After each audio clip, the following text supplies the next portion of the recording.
Então, vamos começar essa apresentação, né? Falando sobre a história da freguesia de São João Batista de Meriti. Essa questão das freguesias no recôncavo da Baía de Guanabara, elas têm a ver com a questão também do domínio sobre esse território.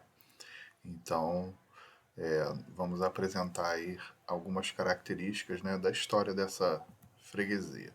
Então, vocês estão vendo aí um mapa que mostra, né, a localização da foz do rio Meriti. Essa foz do rio Meriti vai servir de referência para, então, a entrada, né, o domínio sobre esse território. Então, a freguesia ela vai se constituir a partir do rio, né, Meriti, Meriti-Pavuna. O nome Meriti vem da corruptela do nome indígena de Buriti, né, que é uma palmeira. Então, nós temos essa palmeira como principal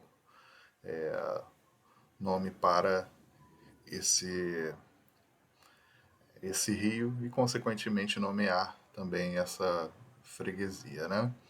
Esse território, primeiramente, ele foi doado, né, após a conquista da Guanabara a Brás Cubas, então ele recebeu uma sesmaria.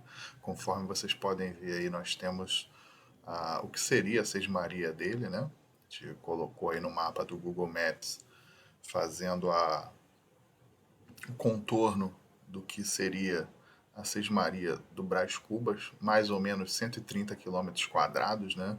Então, um terreno muito grande que abrange aí uma parte do que é hoje o primeiro distrito de Duque de Caxias, São João de Meriti por inteiro, né? A cidade toda, e uma parte de Nilópolis, Nova Iguaçu e Mesquita. Então a gente tem essa esse traçado aí desse dessa sesmaria. Ele não ocupou, essa sesmaria foi redistribuída posteriormente para Antônio Vaz e outros. Então nós temos essa redistribuição de terras. Essas terras então começam a ser ocupadas por outras pessoas, né? Não o Brás Cubas. Essas terras elas então começam a produzir cana de açúcar. Então a gente tem a produção aí do engenho. No slide vocês estão vendo como era um engenho de açúcar lá em Pernambuco, na mesma época da criação, inclusive, da freguesia de São João de Meriti, né?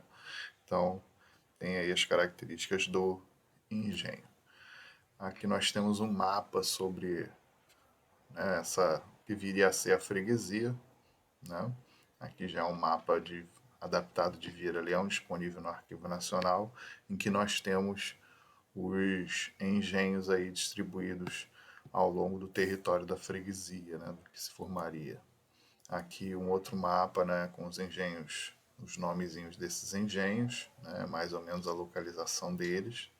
Então a gente tem essa construção aí desse mapa, né, o território da freguesia em amarelo. Aqui a produção de cada engenho e o número de escravos, né? A gente pode ver que o mais produtivo e que tem maior número de escravos é o engenho de São Mateus nessa época. Então a gente tem essas informações aí do finalzinho do século XVIII, início do XIX. Então nós vamos ter essa nessa produção aí. Inclusive a freguesia de São João Batista de Meriti, né, ela vai se transformar aí nesse período, né, pelos dados, ela é uma das freguesias que mais produz açúcar no recôncavo da Guanabara, né? A freguesia também é muito famosa pelos seus 14 portos, né, citados em várias literaturas, repetidos. Lembrando aqui, né, esse mapa está aí para nos lembrar uma posição mais ou menos de onde seriam esses portos e que esses 14 portos não eram só ao longo do rio Meriti. Há uma concentração maior ao longo do rio Meriti, né, Meriti-Pavuna, mas também estava distribuído sobre estava distribuído ao longo da orla da Guanabara e também no rio Sarapuí nós temos outros portos, certo? Alguns engenhos eles estavam mais para o interior da freguesia e eles não usavam, né, não tinham acesso, não tinham seus próprios portos. Então, é o caso, por exemplo, do engenho de São Mateus, tinha uma estrada ligando o engenho de São Mateus até o porto da Pavuna. né?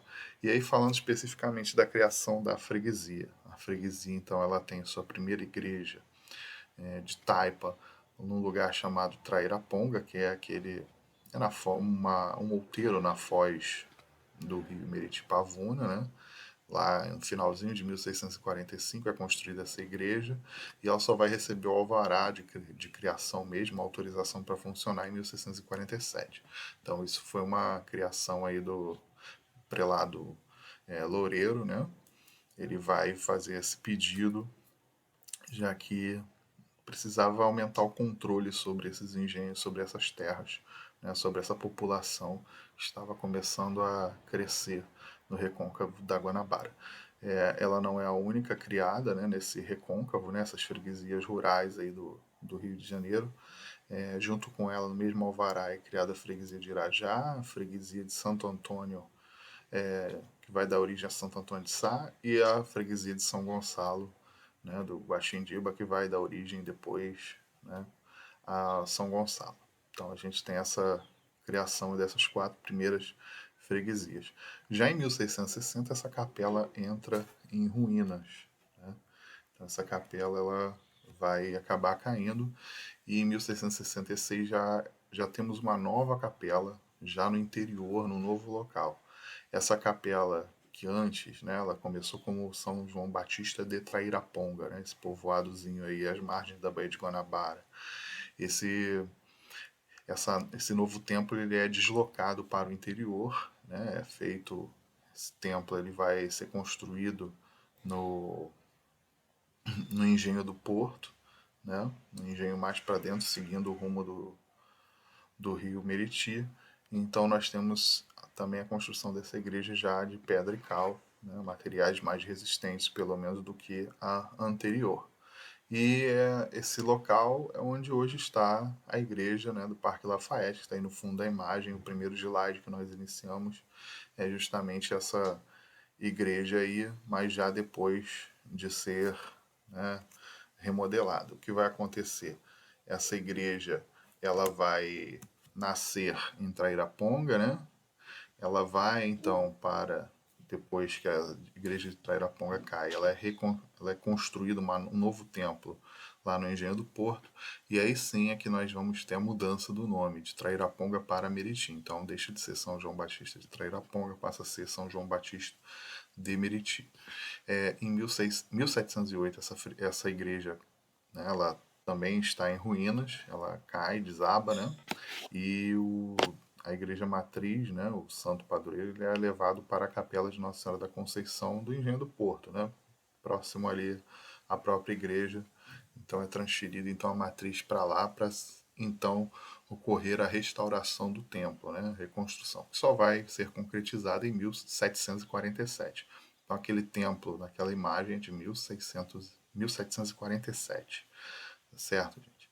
E esse templo ele vai ficar aí até por volta de meados de 1850, né, até por metade do século XIX, né, 1855, nós temos uma epidemia que devasta a freguesia, e essa freguesia, então, né, esse local, esse templo aí, ele é meio que abandonado. E em 57, 1857, nós temos o relato de que o templo também caiu, né? Então uma boa parte, né, as paredes menos resistentes caíram. Diante disso, né, nós temos relatos temos informações que o engenho do Porto, né, que a freguesia então, a matriz dela foi abrigada numa igreja dedicada a Nossa Senhora da Conceição. Não sabemos se é do Engenho do Porto, não sabemos se é da Conceição da Pavuna, lá perto do Arraial da Pavuna, né? E nós não sabemos se também pode ter sido a igreja de Nossa Senhora da Conceição dos Teles de Menezes. Okay? Então a gente fica nessa dúvida.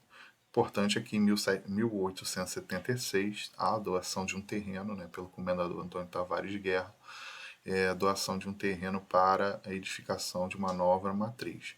Aí sim, no lugar mais pujante, né, mais de economia mais dinâmica dentro da freguesia, o Arraial da Pavuna. Então, ela vai ser transferida, né, A igreja matriz vai ser construída, transferida para lá no Arraial da Pavuna, que é onde ela está até hoje, naquela igreja branca lá no centro de São João. O Arraial da Pavuna, então, vai abrigar essa nova matriz. Reparem que a igreja, né, os templos aí, o São João Batista também é peregrino, fazendo analogia ao texto do Pizarro, quando ele fala de Santo Antônio de Jacutinga, né? O Santo Antônio de Jacutinga foi um santo andarilho pela freguesia dele. Aqui também o São João Batista também foi andarilho. Ele começou lá na beira da Baía de Guanabara, foi para o interior, né, lá onde hoje é Parque Lafayette, ali naquela região. Depois foi para uma localização desconhecida e por último ficou então com seu templo, né, a igreja matriz, onde hoje é a Pavuna, mais para dentro ainda da freguesia. Então nós temos esse deslocamento aí do centro, né, da matriz de São João Batista. Aí novamente, né, usando um mapa moderno, né, tentando entender esses limites aí da freguesia de São João Batista de Miriti, né? Nós temos a leste a Baía de Guanabara, a norte fazendo fronteira com a freguesia de Santo Antônio de Jacutinga, a oeste a freguesia de Nossa Senhora do Desterro de Campo Grande, né, lá no Jericinó, fazendo essa divisa, e ao sul a freguesia de Nossa Senhora da Apresentação de Irajá.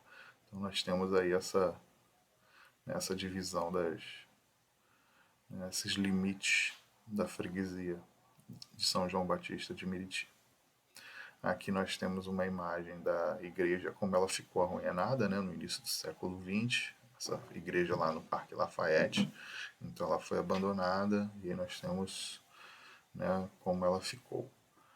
Aqui a comparação, né, que em 1930 o bispo de Barra do Piraí então vai reconstruir com o auxílio dos moradores locais, vai reconstruir essa igreja e dedicar a Santa Teresinha do Menino Jesus, que é o orago que ela tem hoje, né? Então, aí como ela foi se deteriorando, mas felizmente ela foi reconstruída, né? Tá aí até os dias de hoje. Aqui nós temos um exemplo de fazenda, né? Que é a Nossa Senhora da Conceição da Pavuna, então, a sede da fazenda que durou até os anos 80, depois foi demolida.